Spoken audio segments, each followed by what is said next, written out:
means when water changes into water vapor. This is known as evaporation. I told you yesterday that when water changes to water vapor means water is a liquid state and water vapor is a gaseous state. So when water changes to water vapor, this process is known as evaporation. One more topic I had discussed yesterday, that is condensation. So can anyone tell me what is condensation? What is condensation? No one. Again I am repeating, when water vapor changes again to water, this process is known as condensation. And here the transformation is from gaseous to liquid state. Understood? When water changes to water vapor, मतलब liquid से जब gas बन रहा है तो उसको बोलते हैं इवेपोरेशन. एंड अगेन जब वाटर वेपर ऊपर जाता है तो इट कूल्स देयर. ठीक है, जब वाटर वेपर भाप बन के ऊपर चढ़ता है तो वो वहां पे क्या होता है, कूल होता है. कूल होने के बाद again it comes down in the form of liquid, that is water. So this process is known as condensation. Understood everyone? सबको समझ में आया मैं क्या बोल रही हूँ? ये चीज याद रखो, इवेपोरेशन और कंडेंसेशन भूलना नहीं है. One more thing I told you yesterday, कौन से कितने डिग्री पे आइस फॉर्म होता है? 0. Very good. At 0 degree liquid changes into solid. Ice solid है, ओके, और पानी क्या है, लिक्विड है. तो 0 डिग्री टेम्परेचर में वाटर का क्या हालत होता है, it changes to solid state और उसको हम बोलते हैं आइस. मतलब liquid transforms into solid state. और वो कितने सब टेम्परेचर में होता है, 0 डिग्री टेम्परेचर में. और लिक्विड जो वाटर है वो कितने डिग्री टेम्परेचर पे बॉईल होता है, ये भी मैंने बताई थी. What is the boiling point of water? Can anyone tell me? किसी ने ध्यान नहीं दिया. 0 डिग्री पे आइस जमता है and the boiling point of water is 100 degree centigrade. कल मैंने बताई थी, जब पानी उबलता है द टेम्परेचर इज 100 डिग्री से. जब उबलता है पानी, थर्मामीटर को लेना और डिप करना. सबके घर में yes, who speaker is on their? जब एक क्या करना, एक गंज में पानी उबालना एंड सबके घर में थर्मामीटर होगा and dip a thermometer in that. आप और टेम्परेचर देखना उसका, वो आपको 100 डिग्री दिखाएगा. Understood? So boiling point of water is 100 degree temperature, whereas freezing point is 0 degree Celsius. Understood? So these were the topics I discussed yesterday. Today we will start with our new topic, precipitation. Now what is precipitation? When the amount of condensed water in the clouds become very high and the size of droplets are too heavy to remain in the air, they fall down to the ground. This process is called precipitation. What happens in precipitation? When the water changes to water vapor, ठीक है, it forms solid state in the form of cloud. ठीक है, cloud जब heavy हो जाता है it starts falling on the ground as rain. मतलब क्या होता है, प्रेसिपिटेट होता है वो, माने लिक्विड सॉलिड स्टेट में कन्वर्ट होता है. And this process is known as precipitation. Understood? So during this precipitation heavy droplets of liquid water falls on the ground as rain. This process is known as precipitation. Precipitation may occur in many forms. Rain is the falling of drops of water from the clouds when they become too large and heavy to remain in the air. ठीक है, अब ये precipitation बहुत सारे form में गिर सकता है. रेन मतलब जब बारिश होती है, ठीक है, एक वो फॉर्म हो गया है. Second is sleet is formed when the drops of rain into pieces of ice as they travel through the layers of cold air.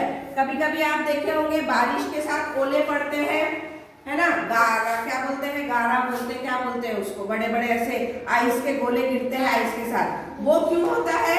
क्योंकि जब रेन ड्यूरिंग रेनी सीजन जब रेन गिरता है, रेन का जो पानी गिरता है, तो कुछ कुछ जगह पे क्या होता है, वो लिक्विड बहुत ठंडा हो जाता है और वो क्या बन जाता है, आइस बन जाता है। जब गिरते गिरते एक सर्टन हाइट्स में क्या करता है, वो कूलिंग स्टार्ट करता है और वहां पे जो लिक्विड गिरते गिरते एकदम सॉलिड फॉर्म ले लेता है और वो फिर जो ओले होते हैं वो बन के गिरने लगते हैं। रेन भी गिरता है, साथ साथ में स्लीट बोलते हैं उसको। जो ओले जो गारा है उसको इंग्लिश में क्या बोलते हैं, sleet. So with rain this sleet also come down to the ground from the clouds. Okay, now next is hail. Hail is formed when the sleet is blown up during the thunderstorm to stick together and form big round pieces of ice. Hail can cause damage to animals and crops. और hail मतलब जो थोड़ा इसका बड़ा, sleet जो छोटे छोटे रहते हैं, ठीक है, ओले। और hail storms होता है ना, हमने कई बार सुने हैं पेपर में कि yesterday there was a hail storm. Hail storm मतलब जो sleet से थोड़े बड़े फॉर्म में रहते हैं। This is लार्ज, मतलब थोड़ा साइज इसका कैसा रहता है, लार्ज रहता है। और वो क्या करता है, it creates distraction to the crops, है ना। ज्यादा बारिश और ज्यादा ये सब ओले वगैरह पड़े तो क्रॉप्स को क्या होता है, नुकसान पहुंचता है कि नहीं।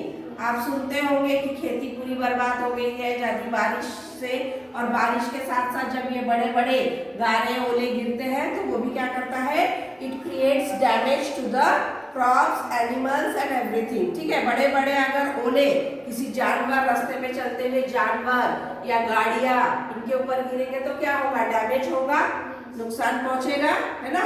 तो they create lots of destruction, this hail, sleets and hailstorms. Everyone understood? यहाँ तक सबको समझा? Understood?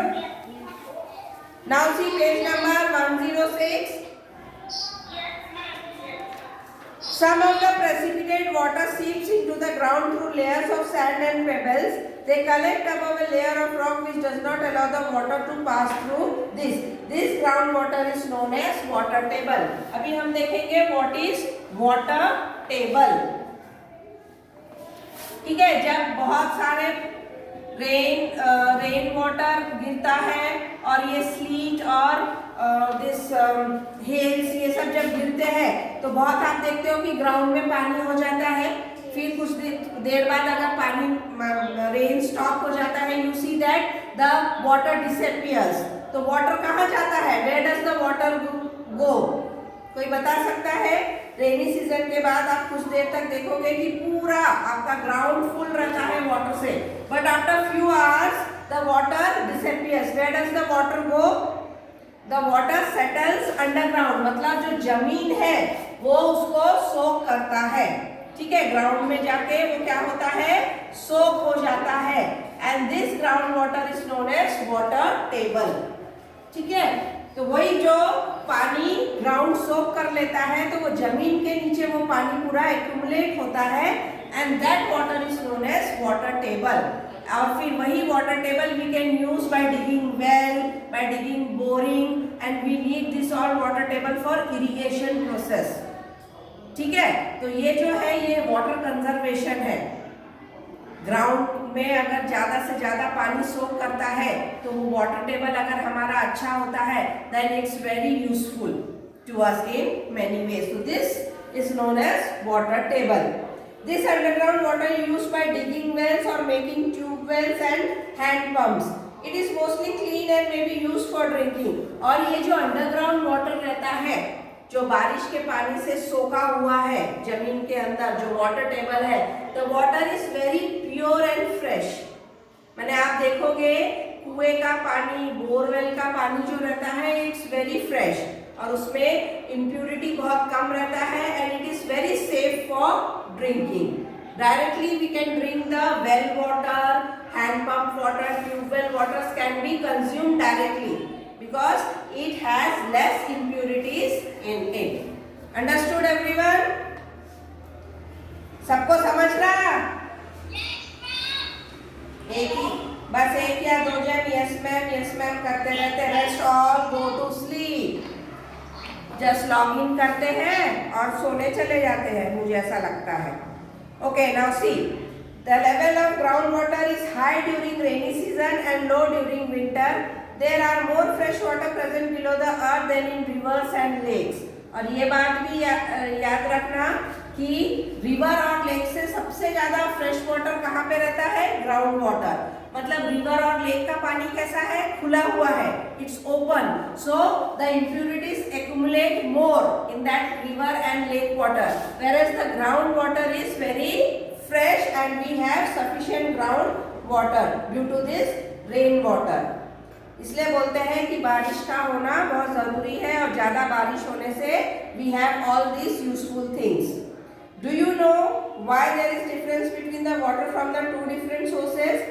Rain water has no substance dissolved in it and so it is the purest form of water। सबसे purest form of water कौन सा है? Rain water, because it has less impurities। ठीक है, आप बारिश का पानी डायरेक्ट एक जब बारिश गिरते रहता है तो ऐसे ग्लास पकड़ो और उसको डायरेक्ट पियो, it is very pure. Understood? Rain water is very pure water. Many salts and minerals present in the soil dissolve in it easily. The water containing these dissolved salts flow through the plains and rivers and finally into the sea। और जैसे ही वो नीचे सी और reservoirs में जमा होता है, it becomes more and more impure। ठीक है, जब ऊपर से पानी गिरता है through rain, it is very pure water, but as soon as it gets accumulated in rivers, seas, lakes and reservoirs, it gets impure। है ना, वहाँ जमा रहता है, वहाँ लोग कपड़े धोते हैं गांव में, या फिर गाय भैंस उसके अंदर घुस जाते हैं, तो वो क्या करता है? उसकी इम्प्यूरिटी बढ़ाता है। Understood? Now next we will see purification of water. Water has many impurities like mud and pebbles which do not dissolve in it and dissolved impurities like salts and minerals। They make water unfit for use by human beings। अभी देखो, direct तालाब और lake का पानी आप P सकते हो क्या? नहीं। I told you कि उसमें बहुत सारे क्या रहते हैं? impurities रहते हैं। So पानी पीने के लिए अपने को क्या करना पड़ता है? We should first purify the water। Direct you cannot drink water from lakes, seas and reservoirs। Understood? In order to make the water fit for use by us, we have to remove them by certain process। This is called purification। पानी को certain process से pure करने के process को क्या बोलेंगे? Purification. अभी देखेंगे कौन कौन से प्रोसेस है purification. First we will see what is sedimentation. First process of purification of water is sedimentation. Sedimentation में देखो क्या करते हैं। सेडिमेंटेशन में क्या करते हैं? वी टेक वाटर, ठीक है, एक ग्लास में वाटर लो, लेक या नदी का, ठीक है, और उसको कुछ देर तक ऐसे ही रख दो। After few hours what you will see कि जो मड और पेबल्स है वो नीचे सेटल हो जाते हैं और ऊपर जो है वो क्या है? Clear water. या कांच के ग्लास में करके देखना, ठीक है। और ऊपर कैसा वाटर हमको मिलता है? Clear water. If water containing particles of soil and gravel is allowed to remain undisturbed for some time, these particles being heavy settle down leaving clean water above। This is known as sedimentation। ठीक है, एक glass में जैसे हमने कांच के glass में पानी लिए, ठीक है, कोई भी वेल का लो, सॉरी वेल नहीं, लेक और रिजर्वायर्स का लो और उसको ऐसे खुला छोड़ दो फॉर फ्यू आवर्स, ठीक है। अब कुछ देर बाद आप क्या देखोगे? नीचे में पत्थर मिट्टी ऐसे सेटल होके है। करके देखना ये प्रोसेस। कांच का ग्लास लेना, then you can see clearly, और उसको कुछ देर के लिए छोड़ देना। गंदा पानी लेके थोड़ा सा उसको छोड़ देना। You will see that impurities settle down, ऐसे सेटल डाउन हो जाते हैं और ऊपर कैसा रहता है? ये क्लियर वाटर रहता है। आप देखोगे कि ऊपर ऐसा क्लियर वाटर तैर रहा है और नीचे गंदगी जमी हुई है। तो this process is known as sedimentation। Understood? This process is known as sedimentation। Now next process is decantation। Now what is decantation? Same process करना है आपको। decantation में वाटर लेना है और उसको सेटल होने के लिए रखना है। Then what you will have to do? एक दूसरा ग्लास लेना है और उसमें से साफ पानी को आपको दूसरे ग्लास में डालना है प्योर वाटर को। मतलब यहाँ पे आप सिर्फ सेडिमेंट करे हो, सेडिमेंटेशन में सिर्फ यहाँ पे उसको सेटल किए हो इम्प्योरिटीज को। In decantation you will take this clear water and pour in another glass. So this process is known as decantation. It is a process by which water has been allowed to remain undisturbed, is poured out into another container so that the clean water is collected in the container and the impurities that have settled down are removed. मतलब यहाँ पे हमने sedimentation किए, decantation में ये जो clear water है इसको अलग इसमें हमने निकाले, so that in the previous glass the impurities get settled और वहाँ हमें दूसरे ग्लास में क्या मिला, प्योर वाटर मिला है। Understood. Now second process is filtration. ये प्रोसेस मैं आप लोगों को प्रैक्टिकल लूंगी फिल्ट्रेशन का, और ये मैं करके दिखाऊंगी आपको कैसे करना है। फिल्ट्रेशन में हम क्या करते हैं, सेम हम एक ग्लास बीकर में गंदा पानी लेंगे, मडी वाटर लेंगे, ठीक है, और उसको क्या करेंगे, फनल रहता है ऐसा, ठीक है। एक ग्लास में हमने क्या लिए, मडी वाटर लिए, बहुत गंदगी है उसमें, और सेकेंड इसमें हम क्या करेंगे, एक ऐसा फनल लेते हैं हम,